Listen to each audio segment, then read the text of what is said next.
Jesus speaks in parables, feeds the 5,000, and even walks on water. All that and more in today's video. The Gospels tell the greatest story ever told. Jesus Christ, God become man who suffered and died to save us. But despite being a cradle Catholic, I've never read them all the way through, and that changes now. Join me as we journey through the life of our Savior, his words, his miracles, and his sacrifice like never before. Today it's Matthew 13 and 14. This goes through several parables, like the parable of the sower, the parable of the mustard seed and the leaven, the parable of the hidden treasure, the parable of the pearl of great value, the parable of the net, so on and so forth. But there's two things that I think are really interesting about this. One is that a lot of them are saying relatively the same thing, just using different parables or metaphors to do it. And two is that when Jesus was asked why he speaks in parables, his response is really interesting. Because seeing they do not see, and hearing they do not hear, nor do they understand. Indeed, in their case, the prophecy of Isaiah is fulfilled that says, "You will indeed hear but never understand, and you will indeed see but never perceive. For this people's heart has grown dull, and with their ears they can barely hear, and their eyes they have closed, lest they should see with their eyes and hear with their ears and understand with their heart and turn, and I would heal them." Not only is it interesting that he's fulfilling yet another prophecy, and that's how Matthew continues to write this entire gospel, but it really seems that there's an emphasis on people's choosing not to see, choosing not to hear. It's almost like he's speaking in parables because it forces people to actually listen. And of course, it can help people understand once they do listen and once they do look with their own eyes. We use imagery in books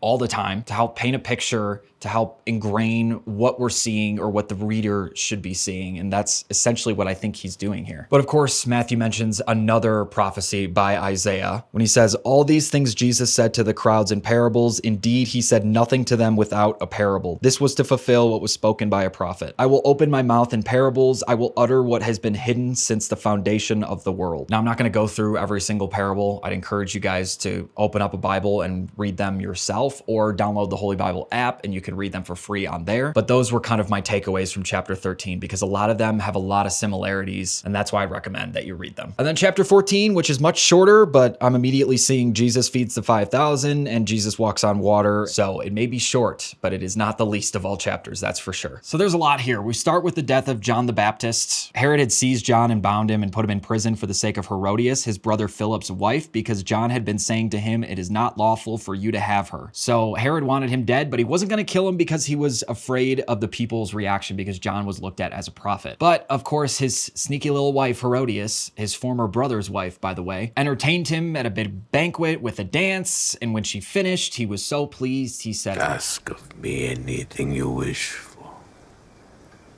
and I will give it to you." And because her mother had instilled this in her, she said, "I want John the Baptist's head." And so King Herod gave it to her, even though he didn't want to. He still did it. Of course, Jesus was crushed by this. So when he heard, he withdrew from there in a boat to a desolate place by himself. But of course, Jesus' miracles, his parables, his speaking, his ministry has started at this point. So people are following him. And despite being crushed, despite being in a tough spot, he continued to help the people. Jesus said, "They need not go away. You give them something to eat." The disciples told him, "We only have 5 loaves here and 2 fish. This is a big theme for Dallas Jenkins on The Chosen. 5 and 2 is like the whole reason he started the show. I think I struggled to see this beyond just the miracle of feeding 5,000. Of course, multiplying food out of literally nowhere and feeding 5,000 people is amazing, but it's given a lot more time to breathe in Matthew's gospel than something like healing the paralytic, which was much shorter, much more concise. And to me, that's something that's just as amazing. So I'm sure there's something I'm missing, and hopefully something that I will learn or pray for and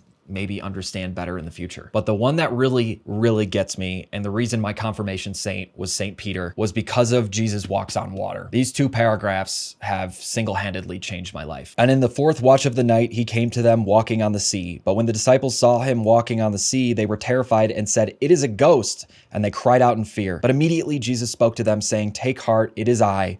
Do not be afraid.'" And spoiler alert, we know Peter will deny Jesus again later on, but this is really the first time that we see him in Matthew's gospel deny him. "And Peter answered him, 'Lord, if it is you, command me to come to you on the water.' He said, 'Come.' So Peter got out of the boat and walked on the water and came to Jesus. But what happens next is So, it just speaks right to me. "But when he saw the wind, he was afraid, and beginning to sink, he cried out, 'Lord, save me.' Jesus immediately reached out his hand and took hold of him, saying to him, 'O you of little faith, why did you doubt?' And when they got into the boat, the wind ceased, and those in the boat worshipped him, saying, 'Truly you are the Son of God.'" Peter starts by having the faith to get out of the boat and walk on water because he trusts Jesus. But as soon as he gets scared by the winds and the waves and the sea and the storm, his faith wanes. He loses sight of what's in front of him. He loses his faith. And when he finally starts to sink, that's when Jesus still comes through. Despite Peter losing faith, despite Peter getting scared, I really recommend you go watch this scene in The Chosen. I think it's so beautifully done. I just bawled my eyes out the first time I saw it. And honestly, every time I watch it since, because I was Peter. I was the one who had faith when I was young, and then I denied and I denied and I denied, but he never gave up on me. Despite being scared, despite denying him, despite wanting nothing to do with him or even cursing him, whatever it was, he never gave up on me. And that's why I was able to find my way back, because he extended his hand and reached out, and all I had to do